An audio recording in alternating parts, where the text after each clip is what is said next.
Okay, hello, good morning everyone. This is Rudra again here with a good amount of cough and cold. Pardon me. Anyways, so today we are going to discuss the behind the scenes of $1 million sales page. And caution, this is not in profit $1 million. It's just a revenue based $1 million sales page. How are you gonna make a sales page that is so much on the point that even your customer thinks like, man, this is so relatable, I can so relate with this particular brand or this particular person.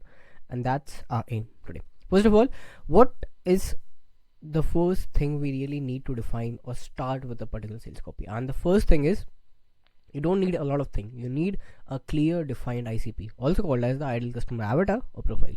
This is where you actually pinpoint to a particular imaginary person and you say, okay, this is my imaginary person, and I'm going to visualize myself sitting in front of him or her, and I'm going to talk to them and know their pain points. This is how you define your ICP. If you don't know how to define an ideal customer profile, you have to start with a rough picture of how the customer, the end consumer you want to serve, looks like.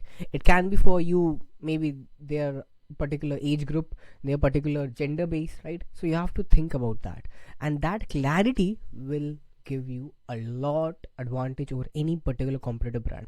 Because a lot of brands, they are doing marketing just for the sake of marketing. They are not thinking marketing as a machine, right? You have to think marketing as a machine for generating your perception, and a good perception comes from knowing them. Okay, now the bonus tip, a lot of marketers miss this. They have a stubborn and fixed ICP which is going to come and bite in their ass, honestly, because you can't have a simpler or stubborn fixed based ICP. No, your ICP is going to vary upon the traffic temperature. Like for a cold traffic, the ICP would be different.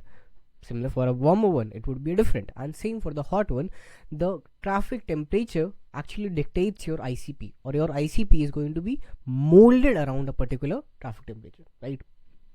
Right? And that's where we have the second point. This is all about knowing the traffic temperature, where you think about it as a not just a transactional basis. You think about as a relationship basis. For example, if you have read the book called Ogilvy on Advertising, David Ogilvy, the OG, the godfather of advertising, he says that you have to think your customer as your spouse. He's not a fool. You have to think about as a customer. Sorry, you have to think your customer as a spouse. He's not a fool, which means knowing the pain points, unlimiting beliefs, holding them back for taking the next step with you. Because at the end of the day, copywriting is just sales in the text form. If you are somewhat good at P2P sales, or like selling someone in face, then you are good in copywriting. It's just you need to channel with the frameworks we are discussing here. Lastly, beating the dead horse. In my opinion, this is one of the key crucial mistake a lot of marketers do. That's why this is in the red particular thing. Okay, what this is mean? This simply means that a lot of marketers think that targeting a single demographic or targeting a simple cold audience is going to work every time. No, that never happens. You have to change your targeting every time a bit, depending upon what type of campaign you're running in the Facebook. For example, if you're running converting cold into warm audience, then you have to know that the colder audience doesn't even give a damn about your brand. They even don't know about your brand. So what you need, you have to categorize in them 5 categories: the problem aware, the solution aware, the unaware. Now the colder audience is the unaware part. You have to convert them into knowing the problem. They need to know that they have a problem, and then you can only solve it, obviously. Then problem aware, then to solution aware, then a brand aware, and then fully aware. This is what we call the hotter audience, where they know about your solution and they know that you are the best solution or you are bang for the buck. This is a crucial step, because a lot of marketers were just targeting cold ads and start going cold email, and that never works. It may work, like you can get a good amount of revenue, but it's not worthwhile for breaking even. It's just a gambler's perspective, right? Honestly, it's kind of weird. Again, a lot of business owners and CMO market to the people on the cooler traffic thinking that they're aware of their brand, when in reality the customer doesn't give a damn about your brand. It sounds harsh, but it's the truth.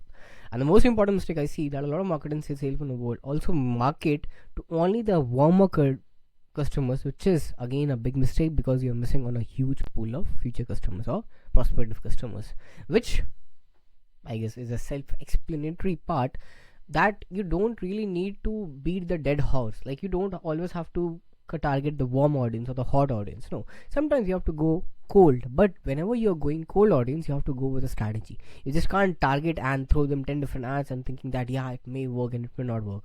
That's how marketing never works. Marketing works with strategy and perspective. And that's it from my side. I'll see you on the next video. Bye bye.